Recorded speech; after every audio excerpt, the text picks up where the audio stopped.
What's up, everyone? Welcome back to another anime review. This is going to be on Rewrite's 19th episode or episode 6, depending on how you're structuring your episode count. And, well, yeah, this is where everything starts to change. Now, this episode is set directly after, Kotaro's training and him being put in Team Imamiya, the guy with the red hair. I think he has red hair. And they go back to Kazamatsuri City to perform some of their guardian duties, such as staking down and doing reconnaissance on the Gaia base of operations, because Kazamatsuri is a hotbed for Gaia activity since the Marto Japan group is stationed there. So a lot of Gaia fanatics are there. If you haven't watched the first season and didn't get that, then this is how they explained why Gaia is so focused. Is because the key is always usually born in that area of Kazamatsuri. Yeah, it might be a bit confusing if you're like you don't pay close attention, but if you're paying like a lot of attention and rewatching the episode if you didn't get it the first time, then a lot of these questions are easily answered just by rewatching the episode, or just instead of being easily distracted, just pay attention to the finer details in this episode. Now, this episode marks the big turning point in Rewrite where the theory is affecting Kotaro. Now, as in with this episode and the one before, we get to see some of the awesome implementation of some of the visual novel choices where during key junctions in the anime, there are scenes where everything was black and then there are a bunch of choices that and then one of them is chosen for Kotaro to act upon, which is a great way to show how the theory is working and implementing some of the visual novel. Because I remember in the Terra route that you got a bunch of options, but you were only able to choose one because that's how the theory is working. So it might have been a bit frustrating to see all these options presented to you in the visual novel, unable to click on all of them but one. But it makes sense from a lore standpoint and kind of from a gameplay standpoint as well, because Kotaro is being influenced by the theory if compared to during the first part of the visual novel when you're playing through all the 5 girl routes where you have complete control over your choices and some of them end in bad endings. And so it is kind of refreshing to see how they're putting in some of the visual novel. Now, this episode was phenomenal. I really enjoyed it as well. We got a bit of characterization for Imamiya and Nishikijo. We got a bit a bit, not a bitch, a bit of backstory onto why Nishikijo was a teacher during the first season. Is that apparently she wants to lead a normal school life, and Kotaro is just like, nah, I don't have any fond memories of that. Imamiya was just like, there was like a little scene where they're all put on reconnaissance. Imamiya is to act as as a delinquent person, as a youngster, as Isaka says, and to recon Kazamatsuri's streets and stuff alongside with Nishikijo and Kotaro. Now, Kotaro gets a new identity called Suzuki Bond. Now, from the first episode of Terra, people might have been confused. Why is his name Bond?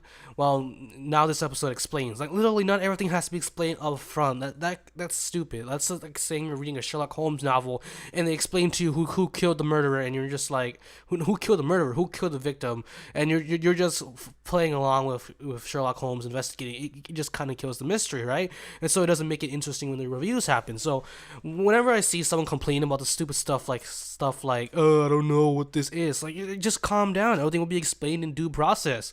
It's like getting I don't know a good analogy for this, but it's kind of like getting a hamburger, then complaining that I can't really find a good analogy for that. So let's just disregard that. But Nishikujo's act of being a teacher in the first season was probably due to her getting older and stuff and being unable to blend in as a student, so she becomes a teacher. Now, there's a little comment with her saying, with her wanting to graduate, and wait, Asaka saying, who knows, if you do good in your job, you might be able to graduate. And Imamiya is like, hey, I want to go on that. And Kotaro is just like, nah, I'm fine. So it goes to show that both Nishikijo and Imamiya really like their school days, and so they're even willing to go and have like a graduation ceremony because they never got one because they joined Guardian at such a young age, so they basically quit school and all that. And Kotaro was like, nah, I'm fine, because he doesn't have any good memories of school in general, so he's just like, I'm fine with never having graduated. I'm with Guardian now. They'll handle everything for me, that type of mentality. So we see Kotaro going to Suzuki Bond mode, using his his polluter powers to change his facial features by altering the blood flow in his face, which was very interesting. People were saying he looks very different in the opening songs. Like he looks a bit more mature and stuff, while here looks a bit like as a kid. But there's like a bit of a time skip, not like a time skip where they just like skip to him being older, but you get to see the events happen where he gets a bit older, and if he keeps on using that power, you restructuring his face, and of course he's going to look different. So that's a really good touch, I would say, with them keeping in line with the visual novel. They felt like they explained a lot of good things, and as a visual novel player, I don't really feel like they've rushed this episode. Surely some of the students' transitions might have been a bit strange, as usual, but it's nothing too distracting. We also got some, interactions of Akane. I think she slightly remembers him from how she interacts with him, even though he's Suzuki Bond now, and she still can't speak. We get some explanations about the House of Ties, the orphanage that Akane comes with them, and that the kids there can't function in normal society, and so that they're taking care of them, and that the Martell group is financing them now, as she has like a money reward to whoever finds Akane, as she has like a name tag whenever she wants over. It's like, please call. Or there's a money reward. So I won't spoil this or explain this too much, but if you were to think back into season 1, when they were like thinking about all, like, especially Shimako, remember her, and then connect it to the House of Ties. I think you'll get your answer right there.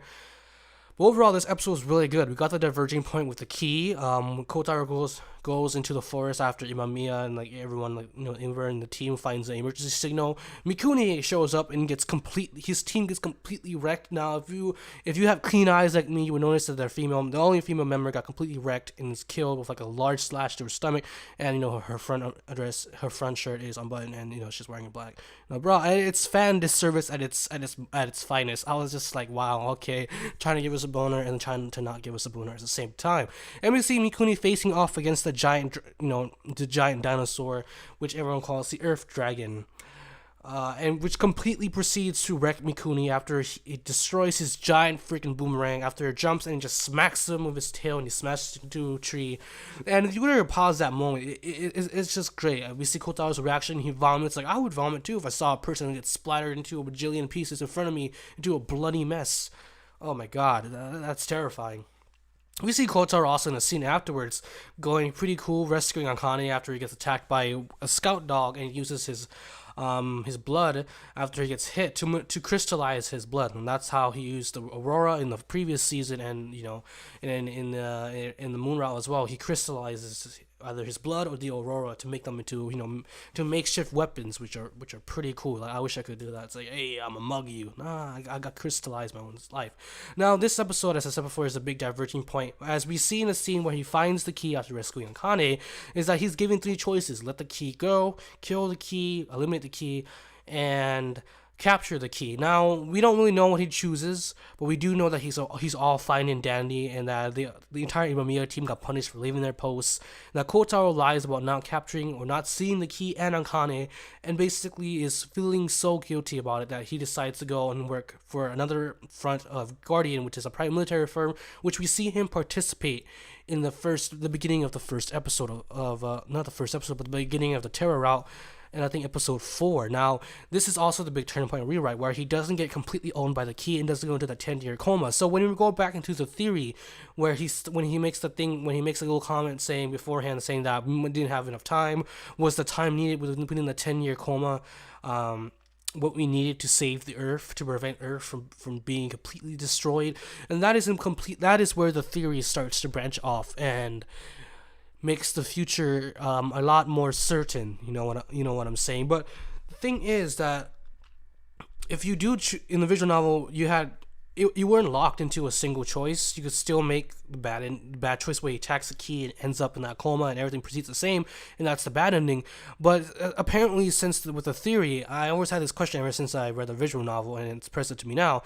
Even if the theory gives you a sure 100% way to win, since it's not a certain future, it's a certain future that will pay out during the bad ending. People could be saying, oh, that's just a minor plot hole that they did.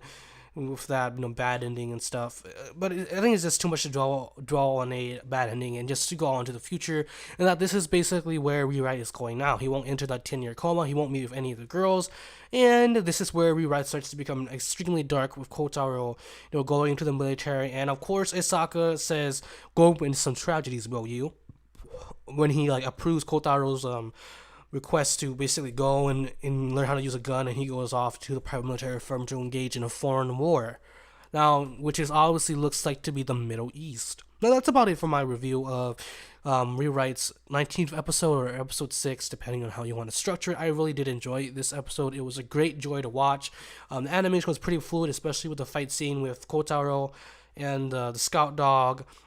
The implementations of the OST is just as great as well, especially during the scene after the key. It was just a great joy to watch. The ending song just really encapsulates the feel of it as well. As I don't understand Japanese, and unfortunately no one likes to sub opening and ending songs much anymore. I can only theorize what the ending song is saying, but it's probably some sort of depressing song, kind of like how the songs in the opening and ending song of the first season, when they switched to the second ones, had a deep meaning behind them. Then, yeah. And that's about it. Yeah, time to end my review. Now, if you all enjoyed this video, leave a like. If you want to clarify some things about some concerns I had about this episode, or just want to talk with me about the episode in general, what happened, or some similarities to some stuff what happened in the visual novel, or just your opinion on the episode in general, leave a comment down below, as it also helps support the channel. Subscribe if you haven't already for more content if you like this video. If you are already subscribed and you haven't ticked the little bell, you should tick it. It gives you notifications every time I upload a video. I mean, why wouldn't you, right? And also share the video. I also have a Twitter page for the account and personal use. I usually do channel updates whenever there's an episode delay. I usually tweet and post stuff. And you can also interact with me on Twitter if you don't feel like interacting with me on YouTube. I think Twitter is a better place to interact personally with me, whether it's just do tweets and direct messaging. I also have a Patreon. You want to help come support me. It's not necessary or required, but if you want, there's an option there to help channel. And that's about it for this video. I'm Ryamo, and I hope you all enjoyed it, and I'll be seeing you in the next video. Bye.